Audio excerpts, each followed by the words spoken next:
Sengaja aku datang ke sini karena keadaan rumah sedang sepi. Aku lihat semua penghuni rumah tengah berada di luar. Ibu dan ketiga anaknya, aku lihat tadi mereka datang ke pantai. Sedangkan menantunya sedang di sawah Bu Mega. Suatu keberuntungan, karena pintu tidak mereka kunci.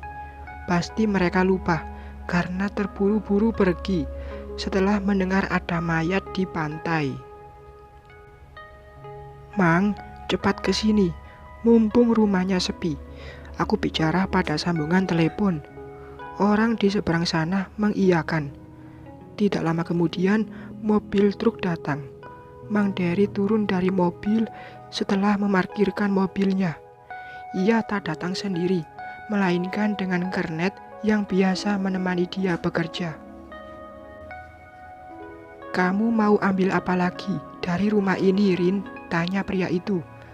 Aku langsung mengajak mereka masuk dan pergi ke kamar yang dulu jadi tempat tidurku. Aku membuka lemari, mengeluarkan pakaian yang berjejer di sana dengan sembarangan. "Lemari mau diangkut?" tanya Mang Dery lagi. "Iya, biar nyaho mereka itu. Ini milikku. Aku membelinya dengan uangku hasil jualan." Setelah semua pakaian Hena dan Mas Andri keluar dari dalam sana, aku menyuruh dua lelaki itu untuk menggotong dan menaikkannya ke dalam truk. Tidak lupa, meja rias pun tak lepas dari sitaanku. Inilah akibat mereka bermain-main denganku. Siapa suruh berani mencubit Arini? Sekali mereka mencubit, maka akan aku balas dengan pukulan. "Ada lagi?" tanya Mang Dery setelah lemari kayu dua pintu itu berhasil dinaikkan ke atas truk. "Kamar sebelah," kataku. Sekarang aku masuk ke kamar di mana ibu mertua dan Ira tidur. Seperti yang aku lakukan tadi, aku pun mengeluarkan semua pakaian ibu dan Iriana. Katanya mau pulang ke Magelang, tapi baju masih rapi di dalam lemari. Kapan pulangnya? Aku menggerutu. Baju-baju ibu dan Ira berserakan di lantai. Aku bahkan menginjak baju-baju itu saat hendak membantu Mang Dery untuk mengeluarkannya. Aku menepuk-nepuk tangan, menghilangkan debu yang menempel di telapak tangan. Kulihat sekeliling rumah masih sama, tidak ada yang berubah. Saat akan keluar, aku menyempatkan untuk memotret baju-baju mereka yang berserakan. Akan aku kirimkan ini kepada Mas Andri agar dia tahu kalau mereka masih numpang di rumahku. Beberapa gambar sudah aku dapatkan. Aku pun segera mengirimkannya melalui pesan WA. Belum terbaca oleh Mas Andri, tapi aku yakin nanti dia akan melihatnya. "Ada lagi, Neng?" Mang Dery kembali bertanya. "Gak ada, Mang. Kita pulang saja," kataku. Mang Dery dan temannya mengangguk. Mereka keluar menuju mobil. Saat aku akan keluar dari rumah itu, tiba-tiba tanganku tak sengaja menyenggol tas yang ada di ujung meja kecil di ruang tengah hingga jatuh. Karena merasa ada yang aneh, aku memungut tas itu dan... "Foto Hena," ujarku. Gambar Hena yang tengah memakai baju seksi keluar dari tas tersebut. Dan setahuku ini adalah tas milik Ari. Apa mungkin Ari dan Hena? "Arini, apa yang kau lakukan?" Buru-buru aku memasukkan foto itu ke dalam tas tersebut. Secepat kilat aku keluar dari rumah itu saat mendengar suara Mas Andri memanggil. Dari kejauhan, Mas Andri datang dengan wajah merah padam. Aku buru-buru naik ke atas truk. "Mang, Mamang bawa motorku ya," ujarku kepada teman Mang Dery, seraya melemparkan kunci motor padanya. Mobil mulai melaju membawa dua lemari serta aku yang duduk di atas meja rias. "Arini, kurang ajar!" Mas Andri menggerutu dengan dada yang naik turun. Sedangkan aku Aku melambaikan tangan sembari duduk manis di atas meja rias. Dadah, Mas Andri. Masya Allah, Arini, apalagi ini? Abah baru pulang dan langsung berteriak memanggilku.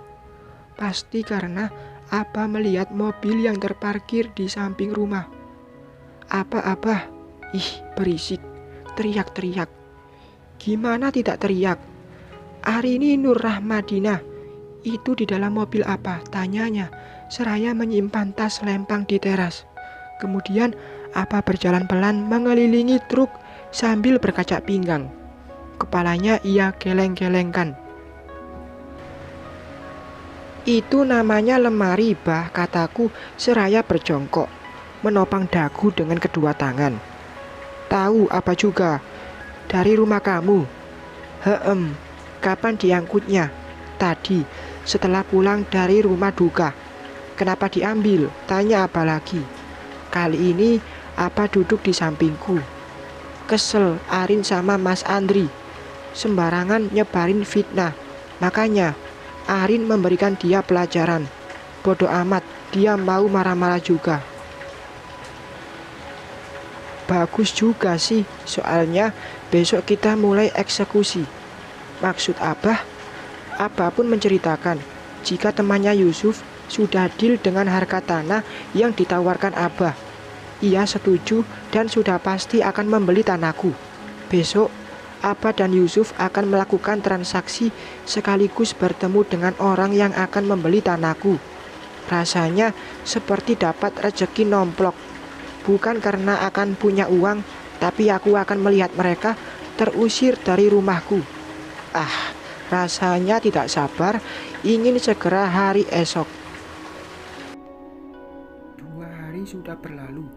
Kini tanah milikku sudah beralih nama menjadi milik Dafa, teman dari Yusuf yang kemarin sudah melakukan transaksi jual beli langsung di depan notaris. Sekarang aku dan Abah tengah berdiskusi untuk mengusir keluarga mantan yang masih bersemayam di rumahku. Aku ingin dengan cara awal, Bah, tidak mau yang lain. Pokoknya itu lebih baik. Berarti kita harus menghubungi PLN buat memutuskan aliran listrik yang menuju rumahmu itu, ujar Abah. Aku mengangguk paham. Tapi tukang ini mahal, Pin. Abah kembali bersuara. Tenang, bukankah kita punya uang? Untuk sewa yang gituan doang mah cukuplah.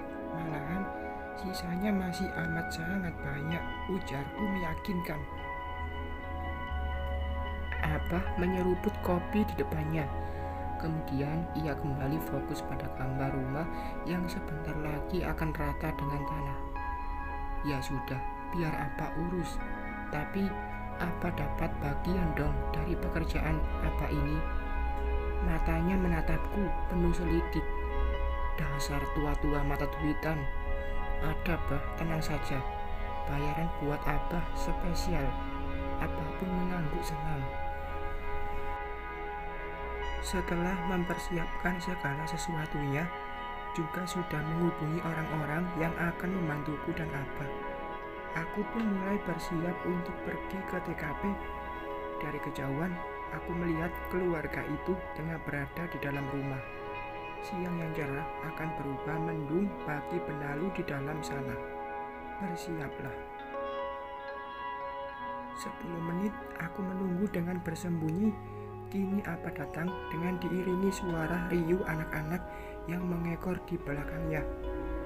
Beko, beko, ujar anak-anak itu seraya bertepuk tangan. Eskavator semakin mendekat dan berhenti di depan rumah. Pegawai PLN pun datang untuk memutuskan aliran listrik yang mengalir ke rumahku. Penghuni rumah keluar. Mereka bingung saat melihat ada kendaraan alat berat yang terparkir di depan rumah. Sudah selesai, pegawai PLN berteriak dengan mengacungkan kedua jempol tangannya. Eskavator mulai berjalan semakin mendekati rumah itu. Hei, tunggu, ini ada apa? Mas Andri berdiri di depan eskavator, namun Namun ia segera menyingkir saat alat berat itu semakin mendekat. Bruk! Satu sentuhan eskavator menyapu genteng sebelah kiri rumah. "Jangan, tunggu dulu!" Ibu berteriak dengan kencang. Semua orang di dalam sana ketar-ketir menyelamatkan barang milik mereka. "Arini!" Mas Andri berteriak saat melihatku yang berdiri di pinggir jalan. "Apa, Mas? Panik gak? Panik gak?" "Paniklah, masa enggak?" Aku tertawa jahat. Beko adalah sebutan untuk eskavator di daerah tempat tinggalku. Tidak hanya di sini, tapi mungkin di beberapa daerah juga. Bersambung.